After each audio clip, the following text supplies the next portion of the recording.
Jesus never said, "I am God." You may have heard this statement from a Muslim friend, religious skeptic, or family member at dinner. Are they right? Well, kind of yes and kind of no. Let's take a few moments to unravel what Jesus really said about himself in the Bible. In John chapter 5, Jesus says, "My Father is always at work to this very day, and I too am working." After stating this, the Jewish leaders tried to kill him because in calling God his own Father, Jesus was making himself equal with God. He was claiming to be the unique Son of God. In the New Testament, Jesus uses the term "my Father" as a direct and unmistakable declaration of his sonship. In verse 23, he claims that the Son and the Father receive the same type of honor, stating, "So that all may honor the Son, just as they honor the Father." 3 verses later, he claims to possess life as the Father does. Just as the Father has life in himself, so also he gave to his Son the possession of life in himself. Moving to the Gospel of Matthew, in chapter 11, Jesus claims a direct relationship to God the Father, saying, "No one knows the Son except the Father, and no one knows the Father except the Son," asserting the shared knowledge he has with the Father. When in chapter 16, Peter states, "You are Christ, the Son of the living God." Jesus not only accepts the titles but calls Peter blessed because his declaration had been revealed to him by my Father who is in heaven. Jesus claims eternal existence in John chapter 8 verse 58 when he says, "Truly, truly, I say to you, before Abraham was born, I am." Here Jesus has echoed the language of deity, the same words by which God revealed himself to Moses from the burning bush in Exodus 3 verse 14. To the Jews, this was clearly blasphemy, for they knew that in doing so Jesus was again claiming to be God. Later in John 10 verse 30 to 33, Jesus explicitly told the Jews, "I and the Father are one." Again the Jews picked up stones to stone him, but Jesus said to them, "I have shown you many great miracles from the Father. For which of these do you stone me?" "We are not stoning you for any of these," replied the Jews, "but for blasphemy, because you, a mere man, claim to be God." In the Sanhedrin trial of Jesus recorded in Mark 14, Caiaphas the high priest asked him, "Are you the Christ, the Son of the Blessed One?" "I am," said Jesus.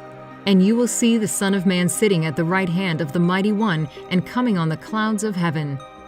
Those unfamiliar with the Old Testament writings might miss the importance of that statement, but Caiaphas and the council clearly knew that in saying he was the Son of Man, who would come on the clouds of heaven, Jesus was delivering a clear reference to the Son of Man in Daniel's prophecy in Daniel 7. He was not only claiming to be the pre-existent sovereign of the universe, but also foretelling that he would prove his claim by judging the very court that was now condemning him. Further, in combining Daniel's prophecy with David's proclamation in Psalm 110, Jesus was claiming that he would sit upon the throne of Israel's God and share God's very glory. This was an unmistakable claim to deity.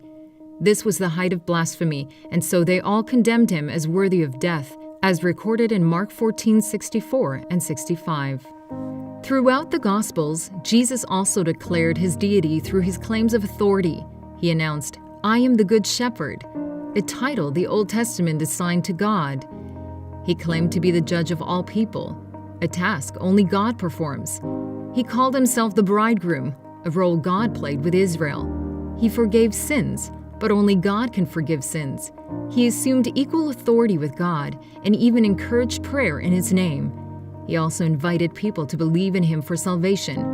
None of the great leaders, teachers, or prophets in the history of Israel ever offered salvation in their own name.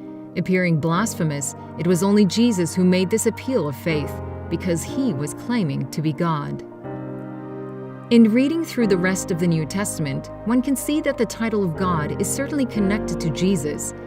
In many places, the authors refer to Jesus in ways that can only apply to God, calling him eternal, even though there is only one eternal God. The creator of all things, though there is only one creator. Present everywhere, though there is only one omnipresent God, and receives worship from people and angels, even though the Old Testament prohibits worshiping anyone other than God.